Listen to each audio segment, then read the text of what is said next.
Bannange mugamba mutabagala balungi abeekumira kusenga Faith 256 mbaaniriza ate nate olunaku olwaleero. Ekibuuzo kya leero kiri nti senga lwaki nkalanga buli bwe mbeera nga ndi mu kikolwa, nti omusajja bw'ankwatako ne bw'aba antegese ekimala nga bw'otusomesa ntuuka n'enkala nga tukyali mu kikolwa. Nsobola ntya okubeera nga sikala? Osobola otya okukuuma amazzi mu mmana ng'omusajja akuzina oba nga muli mu kwezina n'otakala paka gye biggweera? Ekisookera ddala bw'oba oyagala okukuuma amazzi mu mmanayo lekerawo okwesitressinga n'amazzi. Otya omusajja akuweeweta omubiri gwo ne gureactinga n'otoba n'akuyingira, olukuyingira n'otandika okulowooza kakati ngenda kkala oba ngenda n'otandika okubeera ng'oweeteekako stress eri unnecessary, oba ngenda kkala oba ngenda beera ntya oba kakati gagenda kugwamu. Ate olowooza weetooloola emeka 2, 3, 4 ng'okazi naye nga ggwe buzibu. Omusajja olukuyingira papa n'ayingiza omukira gwe mu ggwe. Relax, stay calm. Teweetaaga kwepressurizinga, teweetaaga kweraliikirira, teweetaaga kintu kyonna. Gwe fokasinga. Bw'oba tosobola kufokasinga, tandika okuwuliriza enzina y'omusajja. Kigenda kuyambako okubeera ng'orelaxinga oba nga kitwala ebirowoozo byo nga kibijja ku bino byewandibaddeko ng'oweraliikirira.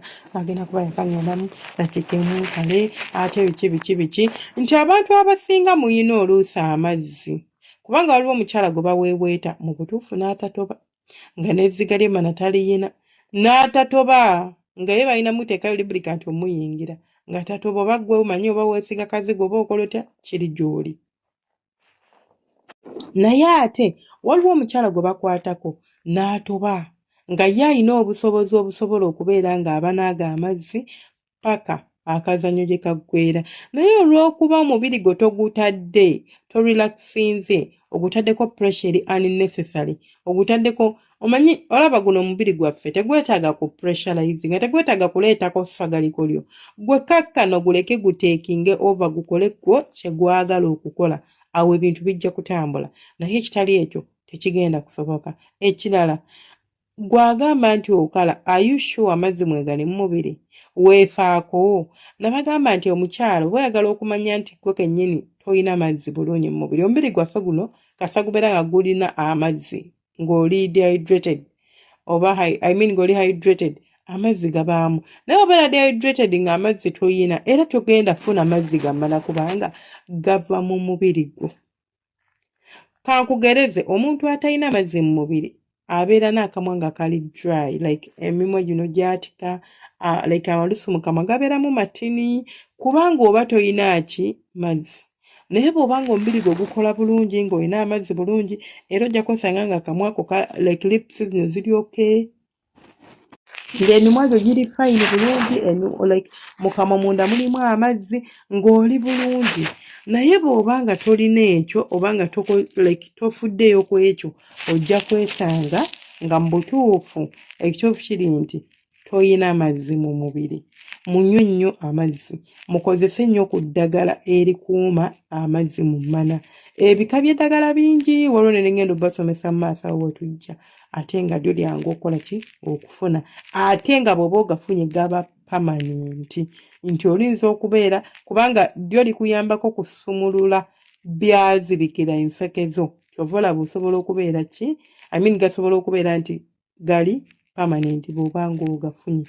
Ekirala, omusajja bw'aba akuzina lekerawo okubeera nga amulagirira ekyokukola. Yes, mugayidinge. Bibiri bya njawulo. Omuntu okumuyambako okubaako oba okumuyambako n'okumulagira. Kati mmwe odda ku musajja n'otandika okumulagira, n'otandika omukomandinga ne bimutama, naawe ne bikutama, kwegamba ogenda sigala otya ng'amazzi mwegali oba ng'otobye nga ye embeera gy'otaddewo.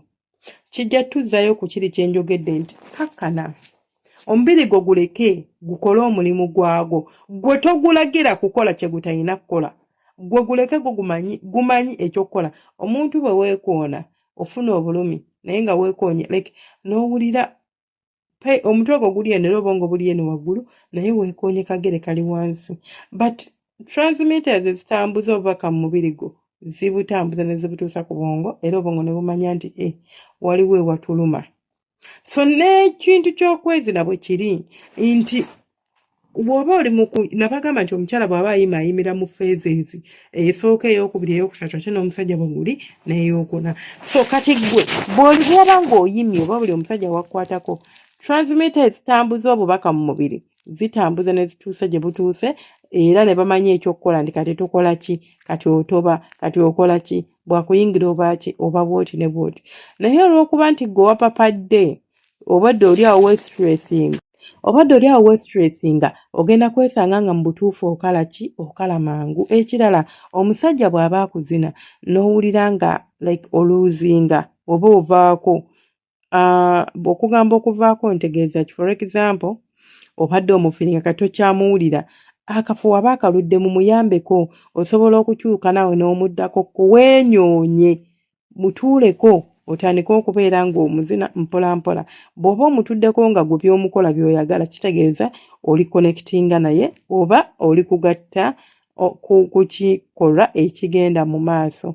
Kijja kuyambako okubeera ng'okola ki, ng'okuuma amazzi go mu mana. Ekirala olina okukakasa olina ndwadde za bukaba bannange ekyo kikulu nnyo. Infections, STDs ebyo bye mulaba tebiganye bantu kubeera nga bafuna amazzi woowe. Kasita obeera ng'okimanyi nti siinaamu ka history ka STD konna oba ka infection konna ndikkirya awo amazzi ojja kugalabako.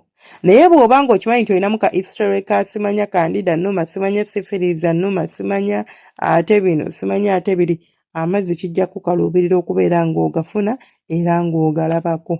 So twegendereze tubeere nga tukimanyi nti ndi siinaamu bulwadde bwonna. Allow yourself omubiri gwo okubeerako ne kye gwekolera nga togutumye nti kakati no.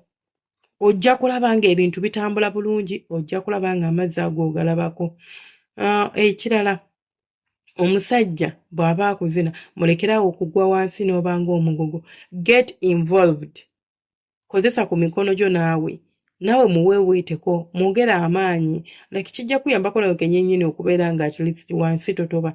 Naye ogenda n'ogwa n'obeera ng'omugogo we kola by'oyagala bw'omala ogende ate n'ozambusenga nze sikitegeera omusajja olunnyingira ate ng'akala onakitegeera ddi oba oyagala omusajja yaba akikutegeerera. Mubeere bulungi, omukama abankuumire, mweraba temujjanga okwo. Bannange abanfollowing, abandayikinga, abakomentinga mukola kyattendo, omukama yaba abansasulira.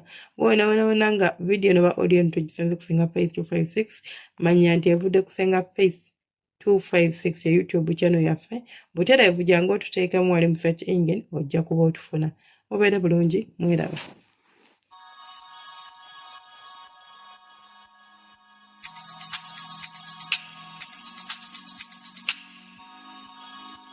Yeah.